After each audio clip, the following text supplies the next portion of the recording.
विरोध कराया गया।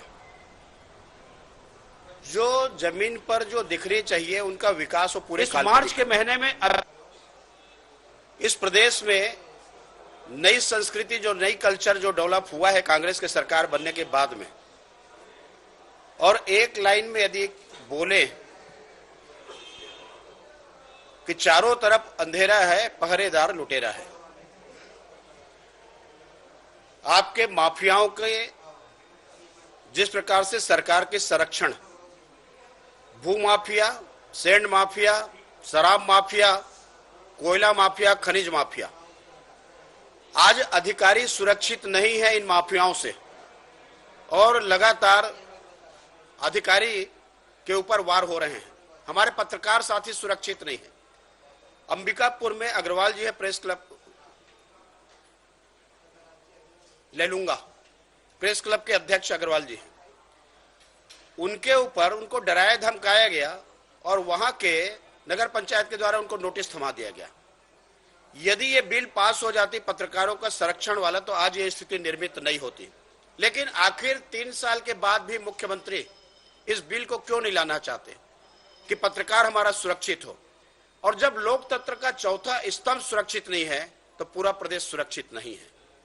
आज लगातार घटनाएं जो घट रही है, और ये छत्तीसगढ़ अपराध में पूरे हिंदुस्तान में जो दूसरे नंबर, तीसरे नंबर, चौथे नंबर पर स्थान बना रही है, इसका श्रेय है तो कांग्रेस की सरकार को है।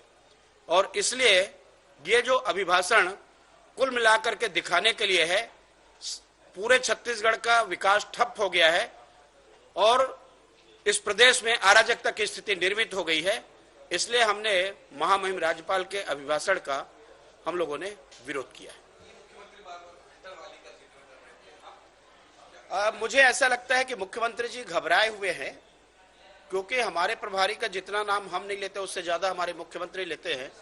और मुझे अच्छा लगता है कि भाजपा के प्रभारी का नाम यदि प्रदेश के मुखिया करे और मुख्यमंत्री करे, मतलब उनकी गंभीरता छत्तीसगढ़ में दिखाई दे रही है। नशे का अवैध कारोबार,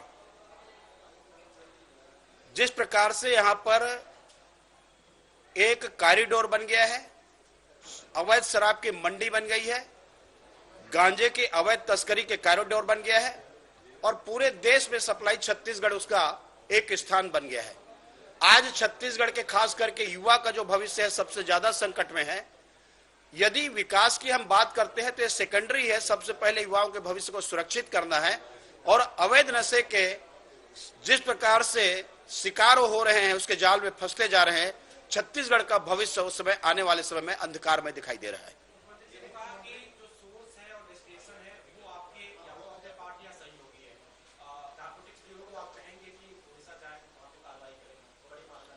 देखिए, दूसरे प्रदेश में हमको चिंता करने की जरूरत नहीं है, अपने प्रदेश की चिंता करने की जरूरत नहीं है। आखिर छत्तीसगढ़ में इनके बॉर्डर में पुलिस लगे हुए हैं, इनके सारे बैरियर लगे हुए हैं, तो छत्तीसगढ़ में उड़ीसा से लेकर के आखिर अंबिकापुर कैसे पहुंच रहा है?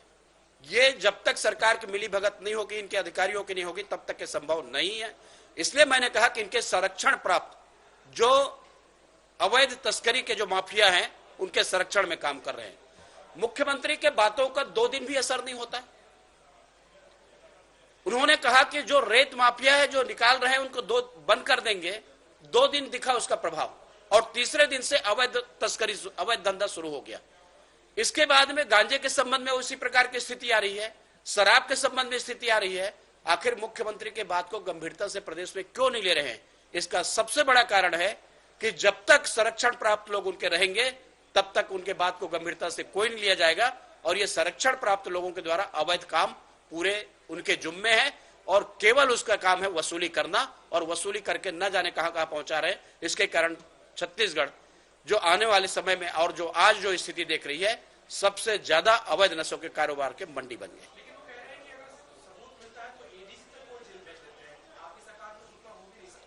हमारे सरकार में तो कभी दिखता ही नहीं था कि इस प्रकार से अवैध रूप से इतनी हिम्मत लोगों की हो और लाकर के यहां पर वो व्यवसाय करे। आज तो कोई लोग डरना बंद कर दिए हैं, और सबसे प्रमुख कारण वही है कि लोग नहीं डर रहे, अधिकारी बल्कि भयभीत है। जो तस्करी करने वाले भयभीत नहीं है, गांजा में पकड़ने जा रहे हैं तो अधिकारी को मार पड़ रही है, आपके रेत के घाट में जा रहे हैं तो अधिकारी आज सुरक्षित नहीं है। और जब अधिकारी सुरक्षित नहीं होगा तो कार्रवाई कैसे होगी? ये तो दिखावे के लिए 2-4 कार्रवाई हो जाती है।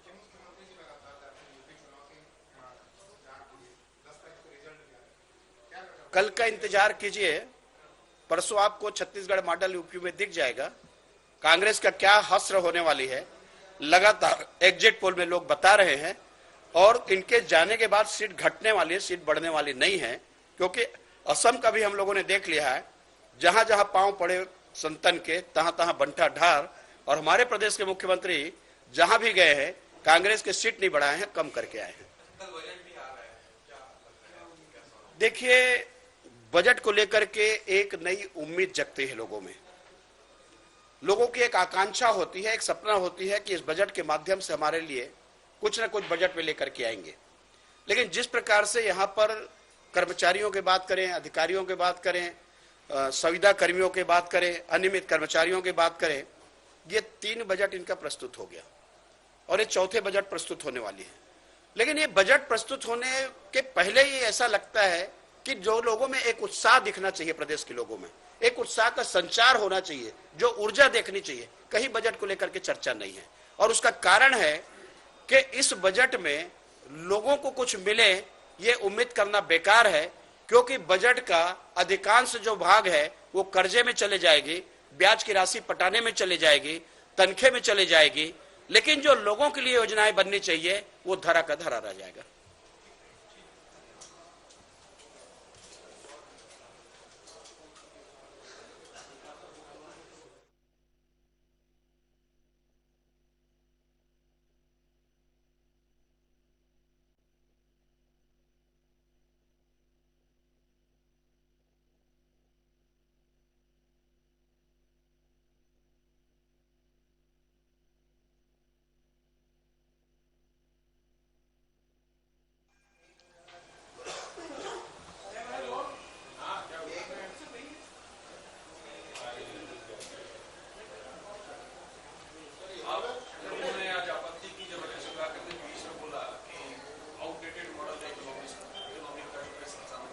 देखिए, राज्यपाल के भाषण में माननीय मुख्यमंत्री जी को टोकते हुए अजय चंद्राकर जी ने कहा कि किसानों को जो सब्सिडी दी जा रही है वो गलत है, किसानों को सब्सिडी नहीं दी जानी चाहिए। एक बड़ी बात है, सरकार आज जो किसानों को हमारे राजीव गांधी किसान न्याय योजना की राशि दे रहे हैं या सब्सिडी दे रहे हैं, उससे किसानों की हालत सुधर रही है। और ये उच्च स्तर पर विचार विमर्श करने के बाद, बड़े इकोनॉमिस्ट लोगों से चर्चा करने के बाद डायरेक्ट किसानों को उसका लाभ मिल